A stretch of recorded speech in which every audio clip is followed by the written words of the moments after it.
청취자 여러분 안녕하십니까. YTN 뉴스 FM 수도권 투데이의 장원석입니다. 세월호 직립 관련 소식은 들어오는 대로 제가 바로 전해드리겠습니다. 어제 오늘 출근길 아침에 거리를 걷는데요. 문득 이런 소리가 들려왔습니다. 오늘 날씨만 같으면 참 좋겠다. 햇살도 따뜻하고 미세먼지도 덜한 초록의 5월. 상쾌하게 내뱉는 그 목소리에 고개를 들어보니까 분주하고 복잡한 뉴스와 세상살이에 내가 보지 못한 것들이 참 많다는 생각이 들었는데요. 요 며칠 햇살이 참 좋습니다. 그런데 이 햇살이 단지 밝게 빛나는 것이 아니라 우리 건강에도 중요한 선물이죠. 우리 몸에 비타민 D와 같은 유익한 물질을 생성하는 데 아주 중요합니다. 마음에도 그렇고요. 수도권 투데이도 여러분께 햇살처럼 전해지는 방송이면 좋겠습니다.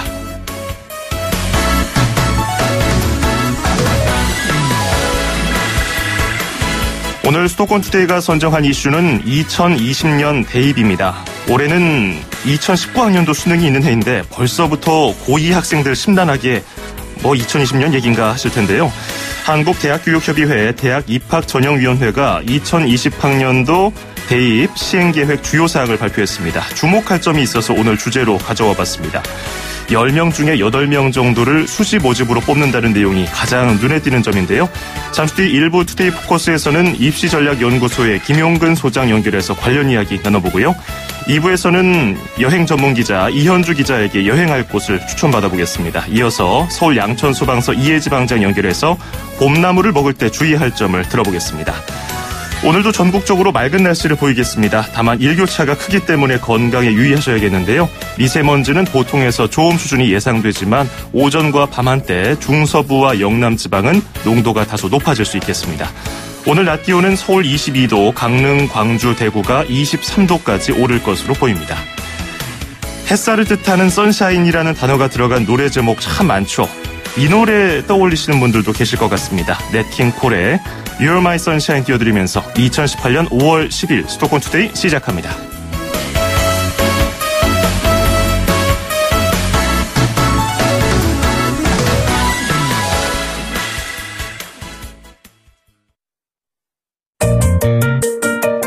음악과 수도권 뉴스가 한방에 수도권 전문 방송 수도권 투데이.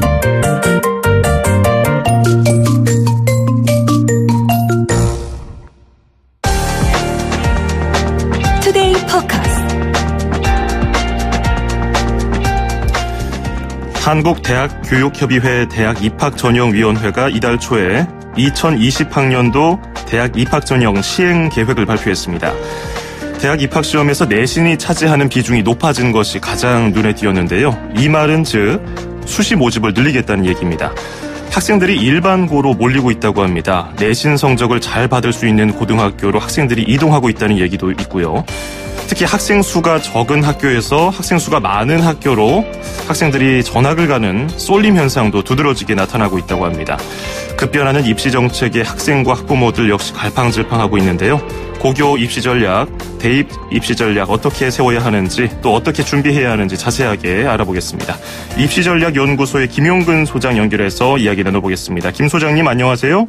네, 안녕하십니까. 네, 2020년 얘기를 하기 전에 일단은 네네. 현 정부 들어서 김상곤 교육부 장관이 정책을 추진하면서 무엇을 가장 강조하고 있는지부터 간단하게 큰 틀에서 좀 살펴봤으면 좋겠어요.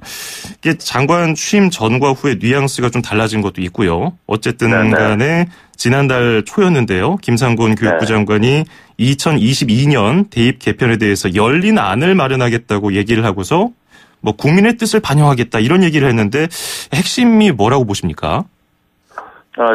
이번에 이제 현재 중학교 3학년 학생들 2022 그렇죠. 학년도 2022학년도의 새로운 입시는 단순하고 공정한 입시를 강조했습니다. 그래서 이제 대학에 가는 데 있어서 좀 학생들이 쉽게 준비할 수 있고 특히 수능에 대한 부분인데 대학 수학 능력 시험을 이제 절대 평가제로 이제 확대시켜가지고 그걸 토대로 해가지고서 이제 대학 가는 부분을 좀 더 확충하겠다 이런 뜻인데. 그렇죠. 거기서 이제 그렇다면 이제 수능을 쉽게 출제하게 되는 이런 부분인데 지금까지 이제 얘기됐던 부분은 이제 수시 확대, 그다음에 정시는 이제 작은 부분 가다가 또 이제 정시를 또 늘린다. 이게 현재 고등학교 2학년 학생들, 즉 2020학년도에 해당되는 부분이거든요. 예. 이런 부분하고 이제 좀 다르다. 왜냐하면 정시 확대하게 되면 수능 갖고 뽑게 되는데, 그러게요. 수능을 쉽게 출제하게 되면은 상대적으로 수능에서의 변별력이라든가 이런 부분들이 문제가 되거든요. 거기서 이제 장관의 얘기가 이제 좀 혼선을 주게 됐죠. 예. 헷갈려요, 굉장히. 네네. 교육부가 어쨌든 지난달 초에 발표한 것을 보면은 대통령 직속 자문기구인 국가교육회의에 2022년 대입제도 개편 2022학년도 대입제도 개편을 이관했는데, 그러면 국가교육회의에 지금 뭐 전문가라든지 학부모들도 참여를 하는 것으로 알고 있고, 이 국가교육회의에서 대학교육협의회에다가 제안을 하게 되면은 거기서 수용을 하게 되는 이런 구조인가요? 예. 그런 형태가 되는 겁니다. 근데 이제, 그 국가교육회의는 이제 교육부 장관도 위원회 한 사람으로서 들어가지만은 이제까지의 입시는 장관이 주체가 돼서 교육부에서 주체가 돼갖고 안을 제시하고 그걸 결정하는 이런 건데, 여기서는 이제 여러 가지 방안들을 그 백화점식으로 이제 나열해가지고 내놓고, 예. 자, 여기서 이제 선택을 하라. 이러니까 이제 교육부의 역할이라든가 이런 부분이 상징적으로 상당히 줄어있죠. 그래서 좀 무책임하다 이런 얘기들 들었고, 금방 말씀하셨듯이 거기 들어있는 이 위원들이 이제 학계라든가 교육계 쪽에 있는 위원들 들어있지만은 정부의 이제 관료들 현직으로 이제 들어가 있는 사람들이 있고, 예. 그리고 이제 실질적인 학부모의 의견이라든가 이런 부분이 없다. 들어있질 않고 교사만 두 사람이 들어있는 걸로 알고 있습니다. 그렇군요. 어쨌든 이런 기조가 오늘 얘기를 주로 나눌 2020학년도 대입 전형에 좀 반영이 됐을 것 같기도 하고, 그러면 2020년 대입 전형 오늘 이야기할 거하고 오는 8월에 발표될 2022학년도 대입 제도, 그러니까 지금 중3 학생들에 해당하는 것과 많이 달라질 수도 있겠네요. 네, 그렇죠. 2022학년도하고는 많이 다릅니다. 지금 2020학년도는 사실상 기존에 이제 올해 고3 치르는 2019학년도하고 예. 크게 큰 부분에서 차이 나지는 않습니다. 근데 정시 쪽 수시가 확대가 되는 쪽에서 쭉 해오다가 이번에 이제 정시 쪽에서 2020학년도는 조금 올라가서 이제 수능의 영향력이 좀 다소 늘어났다. 이런 그렇군요. 부분으로 볼 수 있고, 예. 2022학년도는 아직은 이제 검토하는 단계이긴 하지만은, 전체적인 입시의 골격이 이제 완전히 바뀌어질 수도 있는 그런 상황이 됩니다. 그렇군요. 자, 그러면, 이제 가까운 고2 학생들이 해당하는 2020학년도 대입 전형에 대해서 본격적으로 얘기를 나눠보겠습니다. 내신이 차지하는 비중이 높아졌다 이런 얘기가 있는데, 기존과 뭐 앞서 간단하게 설명해 주셨지만 구체적으로 뭐가 달라지는 건가요? 이제 수시 쪽에 조금 이제 이게 뭐냐면은, 예. 결과적으로 이제 내용상에서 조금 문제적인 건 있을 것 같아요. 뭐냐면은 지금 보통 내신의 비중이 높아져서 내신을 잘 받기 위해서는 이제 학생들이 이제 전학을 하게 되는데, 예. 그렇게 되면은 이제 기존에 이제 특수 목적 고등학교로 갔을 때 좋은 내신을 받기 어려우니까 일반계 쪽으로 이제 가게 된다. 이런 의미적으로 받아들이는데, 사실은 수시 쪽에서의 내신의 교과 비중은 지금 현재의 상태나 2020학년도나 여전히 전반적으로 봤을 때 전체를 본다면은 한 40% 수준대를 조금 상회합니다. 예. 그리고 나머지는 이제 특히 수시에서 학생부 종합전형 학종 이런 것, 그 다음에 이제 수능의 역할 이런 부분들이 이제 전체적으로 포괄적으로 포함이 되거든요. 네. 그래서 실력이 있는 학생들이 이제 우대를 받는 부분은 2020학년도까지 가는데, 다만 이제 자율형 사립고등학교라든가 즉 다사고라든가 특목고 이런 쪽에서 고등학교를 뽑는 방식에 지금 변화가 있기 때문에 이제 앞으로 2022학년도, 그러니까 올해 들어오는 이제 그 중3 학생들이 이제 2021학년도 고1이 치르게 되고 예. 중3 2022학년도 그 이후에 있는 학생들이 이제 학교 들어갈 때 문제가 좀 크게 불거지고. 지금 중학교 학생들이 예, 중3면 고등학교에 진학할 때도 들어갈 때 이제 일반고에 갈 것이냐, 뭐 자사고에 갈 그렇죠. 것이냐, 특목고에 갈 것이냐 이거 고를 때부터 혼란이 있겠군요. 예, 거기서는 이제 지금 때처럼 이제 고등학교를 가게 되면은 본인이 일단 특수목적 고등학교를 시험을 치르고 나서 일반고를 선택을 할 수 있는 됐는데 예. 지금 현재는 5개 지역으로 알고 있습니다. 뭐 전라북도를 비롯해서 교육청에서 이제 그런 것을 동시 이제 갈 수 있는 방법. 그다음에 전체적으로는 또 전체적인 그 부분에서도 중학교에서 고등학교 갈 때 선택을 이제 단일화 시켜버리는 거죠. 예.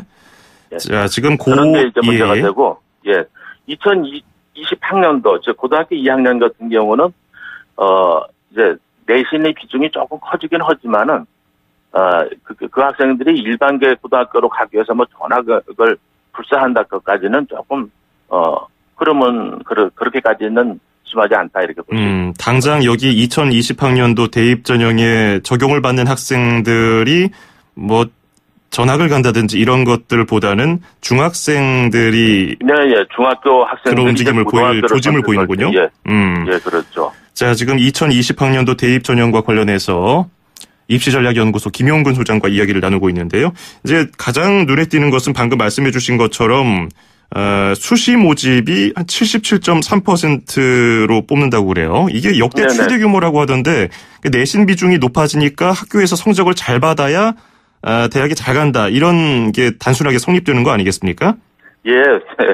수시가 커지다 보니까 이제 그런 얘기들을 하고 있는데 문제는 이 특수 목적 고등학교에 있는 또는 공부를 굉장히 잘하는 상위에 있는 학생들이 그 수시에 갈 수 있는 부분이 학생부 교과 전형은 비중이 적습니다, 사실은요. 그런가요? 왜냐하면은 전국으로 봤을 때 이제 내신 비중이 조금 올라가긴 했지만은 그 대학들은 대개 이제 지방에 있는 대학들이 또는 수도권 쪽에 있어서는 이제 중위권급 이하 그런 쪽이고 상위 대학에서는 지금 오히려 내신으로 선발하는 비중들이 위축이 되고 있습니다. 그러면 학생부 종합전형 그 학종을 보는 건가요?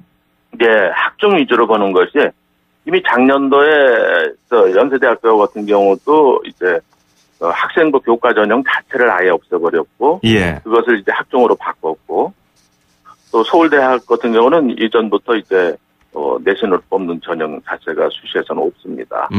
그 외에 상위권 대학들이 대부분 그렇거든요. 예. 그래서 그 내신이 비중이 조금 올라간다고 해가지고 그것이 이제 그 위에 특히 이제 특수 목적 고등학교 갈 수 있는 그런 수준에 있는 학생들이 일반고로 그것 때문에 이제 옮겨간다라는 것은 좀 아닐 것이고 오히려 2022학년도 그 중3 학생들이 이제 만약에 이제 대학에 들어가는 입시를 준비하게 됐을 때 그 학생들이 내신이 지금은 이제 고등학교에서 이제 상대 평가대로 실시를 하거든요. 예.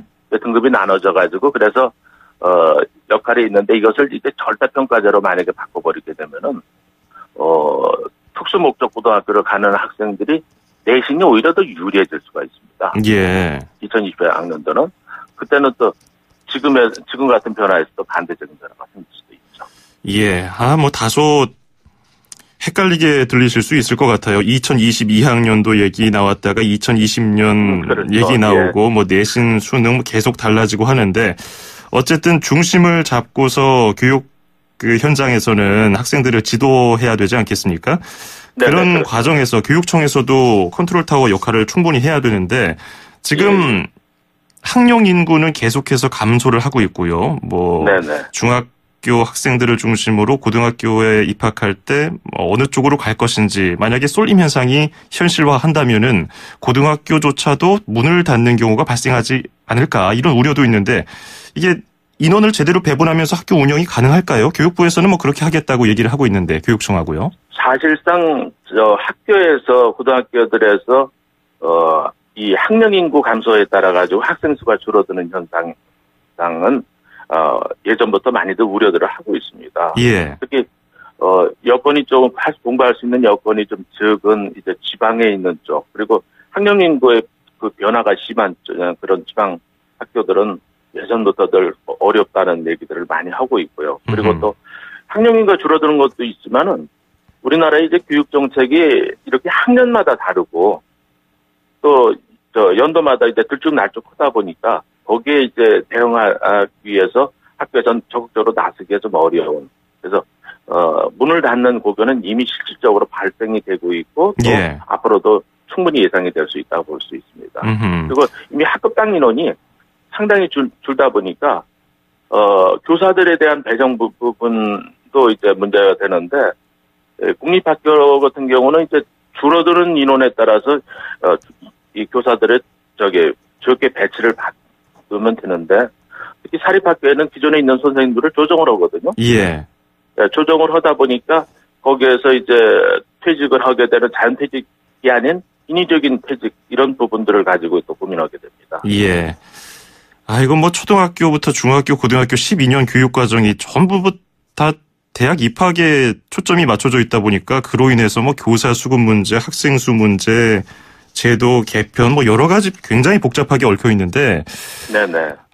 이런 상황에서 이 일선 학생들 그리고 학부모들은 뭘 좀 중심에서 봐야겠습니까? 이거 워낙 복잡해서 말이죠. 그래도 결국은 열심히 해서 성적 잘 받는 학생들이 대학에 진학하는 것은 똑같은 거 아니겠습니까? 예, 그렇죠. 사실상 현재의 이제 교육은 학부모들의 이제 관심이라든가 능력이라든가 거기에 이제 학생들이 들어가게 될 자연스러운 이제 학교에서의 교육과정 편제 여기에서 우수한 진학을 할 수 있는데 대학에 진학을 할 수 있냐 이런 부분들이 많이 또 갈려져 있는데 예. 학부모님들은 또 여기 한술 더 가가지고서는 말씀하신 대로 제도가 너무 상당히 복잡하고 변화되니까 도대체가 너무 복잡하고 해서 힘들다 이런 말씀들을 합니다. 그래서 교육정책은 일단 최소한 이제 3년 이상의 연한을 두고 이제 크게 바뀌어지는 부분들이 나가고 있으니까 예. 그런 쪽에 맞춰가지고 이제 준비를 하는데 교육 당국에서는 항상 이제 어떤 정부가 이제 바뀌어진다든가 또는 장관이 바뀔 때 그럴 때 이제 뭔가를 좀 새롭게 모색을 한다는 측면에서 손을 봐야 된다는 이런 사고의 의식은 좀 개선을 해나가면서 하는 것이 필요하지 않을까. 그래서 교육만큼은 뭐 우리나라 이제 정치적으로나 여러 부분들이 걸려져 있지만은 정말로 이 나라의 동량을 키울 수 있는 그런 인재들이 탈락되거나 손해 보거나 억울해하는 일이 없게끔 그래서 모든 사람들한테 이제 공평하게 나가야 되는데 단순하게만 이제 이거 제도를 뜯어 고친다 그런 의식은 좀 바꿔야 된다고 봅니다. 예. 게다가 지금 교육감 선거도 앞두고 있기 때문에 네네. 예비 후보들의 선거 공약도 좀 엇갈리잖아요. 현직 그렇죠. 교육감인 조희연 예비 후보, 서울시 교육감 후보는 기존의 정책을 계승하려는 분위기고 예. 그래서 뭐 외고, 자사고의 일반고 전환 추진을 공약으로 내걸고 있는데 보수 진영 예비 후보들은 지금 뭐 외고, 자사고 유지를 주장하고 있어요. 이게 또 누가 되느냐에 따라서 혼란스럽지 않을까요? 네, 그렇죠. 그건 이제 각자의 생각이 달라왔던 것이 맞습니다. 뭐 지금 꼭 서울시 지금 교육감이 누가 되느냐에 따라 달라지는 것도 있겠지만 전국적인 그런 부분들이 있거든요. 그렇죠. 근데 어느 쪽이든지 그것이 이제 장점이 크고 단점이 적다 하더라도 내 임기 때에서는 이것을 확 뒤집어 버린다는 그런 것보다는 있는 상태 속에서 조금씩 그리고 너무 과한 정책을 썼을 경우는 좀 조정해가지고 그 농도를 낮추겠다 이런 의식들이 좀 필요한데 이번에 이제 현재 이제 중학교 학생들과 바로 학부모님들한테 불거진 문제죠. 지방 5개 시도의 교육감들이 지금 준비하고 있는 부분은 이제 당장 고등학교 신입생을 뽑을 때, 우리가 이제 앞서 이제 얘기됐던 자사고, 특목고에 지원한 학생들은 해당 시도에 있는 학교에 제2지망을 할 수 없다는 것. 그러니까 전혀 다른 시도라든가 다른 쪽으로다가 전학을 가야 된다는 이런 상황을 만드는 부분이 이제 학부모들의 좀 원성을 사고 있는데 예. 이런 정책은 좀 대단히 심각한 것이 아닐까 봅니다. 예, 알겠습니다. 자, 끝으로 간단하게 이제 2020학년도 대입 전형에서는 이제 수시 모집이 늘어나고 이거는 고2 학생들이고요. 그리고 2022학년도 대입 제도는 올해 8월에 발표될 거지만 중3 학생들 이 두 고2 학생들, 중3 학생들한테 조언을 한마디 깔끔하게 해주신다면요. 예, 학생들이나 학부모님들께서는 이 문제는 이렇게 정책적으로는 큰 변화가 있는 것처럼 보이지만은 예. 대학에서 이제 그것을 어떻게 운영하느냐에 따라서는 대학의 그 방침과 또 대학들이 들어가는 학생들의 저 부분에 맞춰져 있습니다. 그러니까 제도는 이제 복잡해 보이지만은 사실상 큰 덩어리 속에서 내가 수시에다 정시다 특히 수시에서 선택할 수 있는 요소는 뭐 3가지, 4가지 정도로 축소가 돼 있으니까 예. 그게 맞춰서 일관되게 준비하는 것이 필요하다고 봅니다. 예, 알겠습니다. 오늘 말씀 잘 들었습니다. 고맙습니다. 네, 고맙습니다. 네, 지금까지 입시전략연구소의 김용근 소장이었고요. 이현석이 부르는 학창시절 듣고 잠시 뒤에 뵙겠습니다. FM 94.5MHz YTN 뉴스 FM 수도권 투데이 듣고 계시고요. 저는 아나운서 장원석입니다. 세월호 바로 세우기 작업 뉴스 속보 몇 가지 전해드리겠습니다. 이 시각 목포 신항에서 세월호를 바로 세우는 작업이 진행 중인데요. 조금 전인 9시부터 시작된 이 작업은 현재 순조롭게 진행 중입니다. 2차 목표인 40도까지 세월호를 세우는 데 성공했다는 소식이 들어와 있습니다. 11시 55분쯤에 이 작업이 완료가 예상된다는 현장 취재기자의 전언입니다. 새로운 관련 소식 들어오면 바로 전해드리겠습니다. 1부는 여기서 마무리하고요. 잠시 뒤 2부 바로 이어갑니다. 2,500만 수도권 청취자를 위한 모든 소식이 한자리에 YTN 뉴스 FM 수도권 투데이.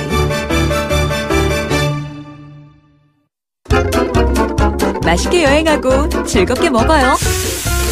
이현주 웰빙 전문 기자와 함께 떠나는 맛있는 여행.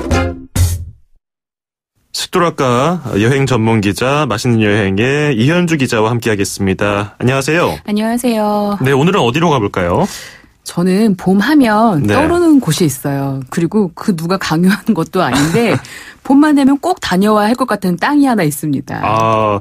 몇 군데 저는 뭐 제주도 있고 저기 진해 군항제도 있고. 그럼 저는 이름에 봄춘자를 달고 있는 땅 춘천인데요. 강원도로 가는군요. 네. 춘천은 말 그대로 봄춘자에 내천자를 써요. 네. 우리의 말로 하면 봄 시내를 뜻하는 곳인데요. 정말 춘천에는 물가가 되게 많잖아요. 네. 근데 춘천에서도 가장 많은 이들이 사는 물가 마을은 촌이 아닐까 싶습니다. 강촌에 대한 추억 하나쯤 있지 않으신가요? 잘 지내니? 예. 거기서 또 재밌는 시간 보냈죠. 네, 이 강촌에는 물가와 더불어서 산촌까지 두루 여행을 하며 추억을 배가할 수 있는 곳이 있습니다. 오늘은 장쾌한 물줄기를 자랑하는 구곡폭포와 그 구곡폭포 너머에 자리한 문배마을로 떠나보겠습니다. 그렇군요. 네. 춘천, 어감도 그렇죠. 왠지 뭐 청춘과 좀 비슷한 것 같기도 하고 네. 춘천하면은 여러 청춘이 아니어도 즐겁더라고요. 맞아. 네. 청춘은 평생 청춘이죠. 마음먹기 달렸습니다. 네. 봄과 어울리는 곳이라고 하면은 뭐 이견이 없을 것 같은데 지금 가면 봄꽃은 다 떨어지고 없지 않을까요? 제가 4월 첫 주에 갔다 왔거든요. 그때 눈을 보고 왔고요. 그리고 제가 거기 사시는 분들도 여쭤봤더니 이 구곡폭포길이라 문배마을은 4월 20일경이 지나야 지천에 꽃이 핀다고 해요.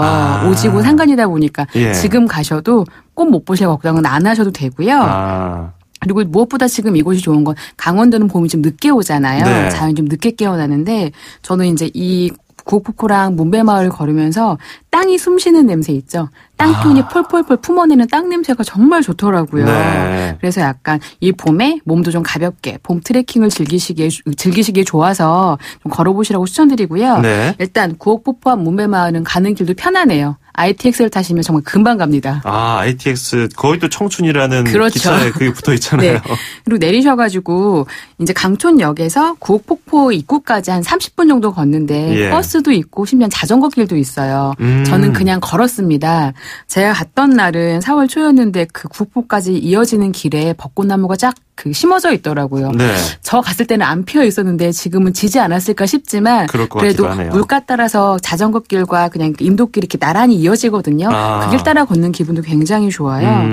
여기서 한 30분쯤 걸으면 구옥폭포 입구에 닿는데요. 입구에서 구옥폭포까지 한 15분 정도 걸어가는 길인데 네. 그 길 또한 풍치가 되게 좋습니다. 아직은 여린 연두빛이 나와 있는데도 불구하고 약간 숲의 유형도 있고요. 예. 옆으로 가다 보면 돌담들도 정겹게 막 쌓여 있어요. 사람들은 그렇게 기원하게 맞나 봐요. 사람들의 마음이 모여 쌓인 돌탑도 되게 정겹습니다. 네. 그러다 한 15분쯤 걸어가면 물소리가 들리기 시작을 해요. 그리고 정말 크게 기대를 안 하고 갔던 분들이 탄성을 지르는데 50m의 유용을 자랑하는 물줄기를 자랑하는 구옥폭포가 딱 등장을 합니다. 그렇군요. 구옥폭포가 춘천의 3대 폭포인 건 아시나요? 3대 폭포라고 지금 방금 검색해보니까 나와요. 춘천의 대표적인 폭포가 3가지가 있는데요. 청평사의 구성폭포랑 그다음에 강촌역에서 찾아가기 쉬운 사막산의 등선폭포가 있고요. 그다음에 이 문배마을 아래의 구곡폭포인데 여기에 설명이 딱 이렇게 되어 있어요. 구곡폭포는 9번을 돌아 떨어진다 하여 구곡폭포라는 이름을 얻었다. 구곡폭포는 9골짜기를 휘돌아내리고 선녀의 날개옷처럼 하늘거리는 사뿐한 물내림과 그 조화로운 물소리가 아름답고 단아한 폭포이다라고 설명이 되어 있는데 폭포도 폭포인데 그 양옆으로 산이 되게 날렵하게 솟아있어요. 한쪽에는 건봉산이 또 한쪽에는 그 봉화산이 수려하게 버티고 있어서 산세와 폭포의 자체가 굉장히 멋지고요. 저 갔을 때도 물이 그렇게 많지 않음에도 물소리가 굉장히 시원한데 여름에는 정말 수량이 많을 때는 그 물소리가 산 아래까지 울리고 더 좋은 거는 양옆으로 암벽이 펼쳐져 있는데 여름에는 이 물줄기가 이 바위 기둥에 부딪혀가지고 그렇게 무지개가 많이 일어난대요. 그러니까 무지개를 보기도 좋고 겨울에도 볼만한 장관인데 겨울에는 이곳에 빙벽이 만들어져가지고 빙벽대회를 열리기도 한데요. 저는 빙벽대회에 가서 본 적이 있거든요. 아주 멋집니다. 50m의 긴 폭포가 얼었으니까 얼마나 장관이겠어요. 거기를 오르는 맛이 또 있겠네요. 그렇죠. 그리고 바라보기만 해도 약간 유용이 되게 장쾌해서 멋지고요. 그리고 이제 구옥폭포를 보고 나서 다시 살짝 아래로 내려오면 오른쪽으로 올라가는 갈림길이 있어요. 많은 분들이 이걸 놓치고 가시는데 이 길을 따라 올라가시면 문배마을에 닿습니다. 저는 근데 문배마을에 가기 전에 이 길이 너무 마음에 들었어요. 그러니까 잣나무 숲 속으로 이어지는 길인데 하늘을 가리고 곱게 보는 잣나무가 정말 빼곡하게 도열되어 있는데 그 사이로 난 숲길이 참 예뻐요. 딱 걸으면서 느끼는 게 그 촉감이 부드러운 흙길과 싱그러운 나무 냄새와 간간히 들려오는 산새 우짖는 소리와 그리고 잣나무의 푸른 빛깔이 그냥 그런 것들이 어우러져 있어서 그 길을 걷는 것만으로도 약간 일상의 고단함에 이렇게 지쳐있던 몸과 마음이 약간 안정을 되찾는 기분이더라고요. 그러게요. 그런데 이제 그렇게 숲길도 가다가 모든 아름다움의 끝에는 깔딱이라는 게 있습니다. 그게 뭡니까? 깔딱고개라고 정말 숨이 깔딱깔딱 넘어가야 갈 수 있는 곳이라는 의미인데 딱 그 정말 마지막 그 문배마을 넘어가기 전에 짧은 구간에 깔딱고개가 있어요. 거길 딱 올라서면 언덕에 서면 정말 그리고 오르면서 약간 의심을 하게 되거든요. 정말 이 위에 마을이 있을까 싶은 마음이 드는데 정말 정상에 딱 서면 그냥 이렇게 감탄이 터져 나와요. 마을이 아름다워서가 아니고요. 그냥 풍경이 달라서가 아니고 이 벼랑이 아득한 곳에 마을이 정말 있다라는 게 너무 신기해서 탄성이 설로 나옵니다. 그렇군요. 일부 지역에서는 또 헐떡고기라고도 하는데 거기서는 깔딱고기라고 하는군요. 저는 깔딱이라고 합니다. 자, 거기 고개를 넘어서면은 문배마을이 나오는데 야, 지금 쭉 그 여정을 설명해 주셨어요. 구곡폭포까지 가는 그 길도 아름다웠고 거기서 시원한 물줄기 소리를 듣고 또 거기서 오른쪽으로 빠지는 길을 넘어가면? 걷다 보면은 힘들어서 야 죽겠다 싶을 즈음에 문배마을이 나타나는데 그럼 그 문배라는 뜻은 뭘까요? 그 제가 여쭤봤더니 2가지 설이 있대요. 이 문배마을은 약 200년 전에 형성된 마을이라고 해요. 역사가 깊죠. 근데 과거에는 우리가 그냥 일반 지역에서 보는 그 큰 배보다는 작고 돌배보다는 큰 문배라는 그 문배 나무가 굉장히 많아서 문배마을이라고도 했고요. 또 하나 이제 마을을 위에서 보면 이 산이 마을을 감싸는 모습이 거룻배, 그 도시체 없는 작은 배의 모양을 하고 있어서 문배라는 이름을 달았다고 해요. 그래서 이렇게 마을의 형상이 배이다 보니까 배가 가라앉은 모습이 만들어질까 싶어서 이 마을에는 절대 펌프도 뚫지 않고 우물도 뚫지 않았다고 해요. 야, 그런 또 사연이 담겨 있었군요. 네, 막상 이 마을에 가시면 뭔가 특별할 건 없어요. 그런데 이제 제가 아까 언덕에 올라서면 바로 아래로 분지가 한 2만여 평이 펼쳐지는데 딱 보면 집 가옥이 지금 9가구가 살고 있거든요. 9채의 가옥이 있고 대부분 약간 이제 뭔가를 심어야 될 전답들이 쫙 펼쳐져 있어서 네. 전형적인 약간 산간 농가의 마을인데 그 풍경이 저는 그렇게 편안하고 좋더라고요. 그 마을이 그렇게 조그마하고 네. 뭐 대단한 건 없지만 소박한 멋을 느낄 수 있는 그런 마을인 것 같은데 네. 거기서 또 다른 볼거리를 찾아본다면 뭐가 있을까요? 그냥 마을 자체가 되게 안온한데 네. 마을 한켠에 생태 연못이 있어요. 수십 미터의 연못인데 이게 제가 갔을 때는 눈이 쌓여 있었다 그랬잖아요. 네. 제가 다른 계절의 사진을 봤더니 주변에 야생화가 지천으로 피고 그 물가를 따라서 푸른 초목들이 가득하더라고요. 약간 네. 모네의 그림 같은 풍경이 펼쳐지니까 아마 지금 가시면 꽃도 있고 풀도 있고 아지랑이도 피어오를 것 같으니까 올라가셔가지고 이제 장쾌한 물줄기를 보셨다면 수변이 그 호숫가에 잔잔하게 피어난 그 꽃도 보시고 나무도 보시기도 좋을 것 같습니다. 좋네요. 네. 자, 그런데 이렇게 쭉 그 산등성이를 따라서 올라가고 힘을 뺐으니까 저녁쯤에는 뭐 맛있는 거 든든하게 먹어야겠는데요. 먹어야죠. 네. 저녁까지 가기 전에 먹어야죠. 저녁 전에, 예. 저는 구곡폭포 갔다가 문배마을 딱 올라가서 먹었는데 네. 이 문배마을은 옛 가옥들을 고쳐 만든 토속 음식점들이 많아요. 아하. 그러니까 이곳에 사시는 분들이 다 식당을 하시는데 대부분의 그냥 본인들의 성씨를 딴 누구시네 뭐 이렇게 그런 성씨 식당들이 쫙 몰려 있어요. 네. 대부분의 메뉴는 비슷해요. 뭐 도토리묵, 산채비빔밥, 토종닭, 손두부 등을 파는데 저는 이제 이 동네에서도 약간 4대째 이 마을에서 나고 자라신 분이 한 식당에 갔습니다. 네. 그냥 식당에 앉으면 창밖으로 마을 풍경이 딱 보이는데 그냥 그 식탁 위에다가 손두부 한 접시 놓고 그냥 앉아서 마을 풍경을 바라보니까 네. 이게 삶의 여유라는 것이구나라는 생각이 절로 들더라고요. 꼭 드셔보시길 추천하는 거는 다양한 음식들이 있는데 두부와 도토리묵이 진짜 맛있어요. 네. 이분들은 국산 콩을 손으로 직접 갈아서 두부를 만들고 도토리묵은 아무리 수고스러워도 녹말가루를 내서 정말 야들야들하게 묵을 쑤어주신대요. 네. 그리고 칡전도 있는데 칡전도 좋더라고요. 그래서 제가 산채비빔밥과 도토리묵과 칡전까지 먹고 왔는데 아유, 좋다. 그리고 내오시는 찬들도 굉장히 맛깔스럽고 네. 그 서빙을 하시는 분들 이렇게 아주머니들 음식을 하고 정말 백발이 성성하신 아저씨들 이렇게 음식을 날라주시는데 그 네. 모습도 저는 참 푸근하니 좋더라고요. 그러니까 가서 그냥 풍성한 산채 음식 드시면 봄날처럼 순하고 나른한 맛을 드실 수가 있습니다. 이게 산에서 나는 음식들은 투박하지만 그 나름대로의 맛이 있기 때문에 뭐 다른 양념이 필요 없을 것 그렇죠. 같아요. 정감도 좋고 일단 풍경도 한 몫을 하고요. 네. 또 음식들도 정말 맛있었습니다. 그리고 제가 아까 그게 너무 흥미로워서 문배마을 안내도를 찾아봤는데 네. 김간에, 신간에, 네. 장씨네, 다 그냥 성씨 이름으로 네, 그렇게 되어 있어요. 굉장히 네. 재밌네요. 네. 문배마을 꼭 한번 찾아보시고요. 구곡폭포도 중간에 들러서 사진 찍고 잠시 휴식하시면 좋을 것 같습니다. 네. 오늘 말씀 잘 들었습니다. 고맙습니다. 고맙습니다. 네, 지금까지 이현주 기자였습니다.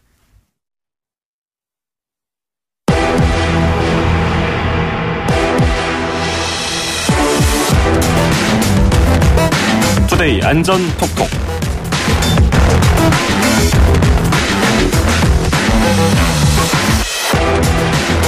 언제 어디서 무슨 일이 벌어질지 어떤 사고가 닥칠지 모르는 세상입니다. 내 주변 과연 365일 안전하다고 할 수 있을까요? 내 몸은 다른 사람이 아닌 내가 지켜야 합니다. 알아두면 좋을 안전 상식, 익혀두면 도움될 안전 팁을 모아서 전달해드리는 코너 투데이 안전 톡톡 시간입니다. 오늘은 봄나물에 대한 이야기를 좀 해보려고 하는데요. 봄나물 하면은 뭐 상긋한 기분이 들죠. 먹기 전부터 말이죠. 몸에도 좋고 또 춘곤증을 이겨내는데도 도움이 된다고 해서 많은 분들이 산으로 들러 나가서 봄나물 캐는 분들도 계시고요. 물론 요즘에는 워낙 도시화가 진행되면서 그 도로 주변에는 그 자동차 매연에서 나오는 물질들 때문에 그런 것들 조심해야 된다 얘기를 하는데 그런 거 말고요. 우리가 산에 갔을 때 그 독버섯처럼 좀 헷갈려서 봄나물을 잘못 먹으면은 이게 몸에 해로울 수 있다고 합니다. 그래서 이런 것들을 알아보려고 하는데요. 뭐 독버섯은 워낙 많은 분들이 알고 계시기 때문에 뭐 모양만 보고 판단해서는 안 된다. 전문가가 아니면은 아무거나 캐서 먹지 말아라. 많이 알려져 있는데 봄나물에 대해서는 글쎄요. 아직 그런 인식이 좀 덜한 것 같기도 해요. 그리고 버섯 못지않게 봄나물도 그 독소가 있는 것과 없는 것 구분하기가 굉장히 어렵다고 합니다. 착각해서 드시는 경우가 있는데 이런 것들을 예방할 수 있는 게 좀 잘 아는 거겠죠. 미리 상식을 알아두면은 좋겠습니다. 자, 그리고 오늘 그 몸짱 소방관 대회가 있습니다. 서울시 몸짱 소방관 대회가 있는데 저희가 지난해였는데요. 한번 몸짱 소방관들을 스튜디오에 초대해서 대화를 나눠봤습니다. 그냥 뭐 몸 좋다고 자랑하는 게 아니고 이게 취지가 굉장히 좋습니다. 그 소방관들의 그 복지 사업도 있고 또 화상 환자 치료비 지원에 쓰인다고 하거든요. 그래서 해마다 이런 몸짱 소방관 대회를 열어서 그 소방관들 사진을 달력으로 만들어서 그 수익금을 그 화상 환자 치료비에 쓰고 있습니다. 그러니까 그냥 뭐 겉으로 보여지기에 멋있습니다. 뭐 이런 게 아니고 숨은 뜻이 있는 것이죠. 자, 양천소방서 이혜지 반장 연결하느라고 좀 제가 시간을 끌었는데요. 바로 연결해보죠. 이혜지 반장 안녕하세요. 네, 안녕하세요. 네, 봄나무를 잘못 먹으면 안 된다고요? 네, 이게 좀 요즘에는 식약처에 따르면 우리나라에서 발생하는 이제 자연독에 의한 식중독 중에 대부분이 봄에 발생하고 있고 이 주요 원인이 바로 봄나물이라고 합니다. 그렇군요. 이게 독초와 야생식물 좀 헷갈려서 착각할 수 있겠네요. 네, 이게 생김새가 비슷하다 보니까 이런 사고가 발생하는데요. 뭐 실제로 지난 6월달 경남 창녕군의 60대 부부가 이제 설사, 구토 증상을 보여서 119 대원들에 의해 병원에 이송돼 치료를 받았어요. 이 부부는 이제 하루 전 도라지인 줄 알고 산나물을 먹었다고 했는데 독이 있는 자리공을 도라지로 착각해 먹은 것으로 추정됐습니다. 네, 저도 지금 사진을 찾아보니까 헷갈리긴 하는데 뭐 도라지, 자리공 사고가 많았던 것으로 방금 말씀해 주셨고 또 그 사고가 잦은 산나물 뭐가 있습니까? 자주 혼동하는 식물은 동리나물과 곰취, 박새와 산나물, 여로와 원추리가 있어요. 이 식물들은 찾아보시면 매년 사고가 일어나더라고요. 이외에도 이제 식용이 가능한 봄나물 중에서도 독성분은 아주 적긴 하지만 함유하고 있는 것들이 있는데요. 원추리순, 두릅, 맹이, 고사리 등은 이런 식물들을 식용이 가능하더라도 이제 안전한 조리법을 잘 지켜서 드셔야지 건강하게 드실 수 있습니다. 그렇군요. 그러면 독이 조금 들어있는 봄나물은 어떻게 조리를 하면 좋을까요? 조리를 할 때는요, 우선 흙이나 잔류, 농약, 식중독균 예방을 위해서 물에 담갔다가 흐르는 물에 3회 이상 깨끗이 씻고 조리하세요. 두릅이나 원추리, 고사리 등의 미량의 독성분 함유한 봄나물은 끓는 물에 충분히 데친 후 차가운 물에 2시간 이상 담가서 독성분을 제거하고요. 특히 이제 원추리는 성장할수록 독성 물질이 강하게 나타나니까 순만 먹는 게 더 좋습니다. 잘못 먹으면 어떻게 해야 될까요? 이렇게 억지로 구토를 해야 될까요? 네, 이제 산나물을 먹고 설사나 복통, 어지러움, 경련 등의 증상이 나타나면 즉시 손가락을 이제 목에 넣어서 좀 토하게 한 뒤에 뜨거운 물을 마시면 좋습니다. 그렇군요. 이어서 이제 병원으로 가실 때는요, 독초를 꼭 가지고 가시는 게 좋고요. 네, 알겠습니다. 오늘 몸짱 소방관대회도 오후 2시에 그 서울 어린이 대공원에서 열린다고 하는데요. 화상 환자 치료비 지원에 쓰인다고 하니까 많은 관심 부탁드리겠습니다. 오늘 말씀 잘 들었습니다. 고맙습니다. 네, 감사합니다. 네, 양천소방서 이혜지 반장이었습니다.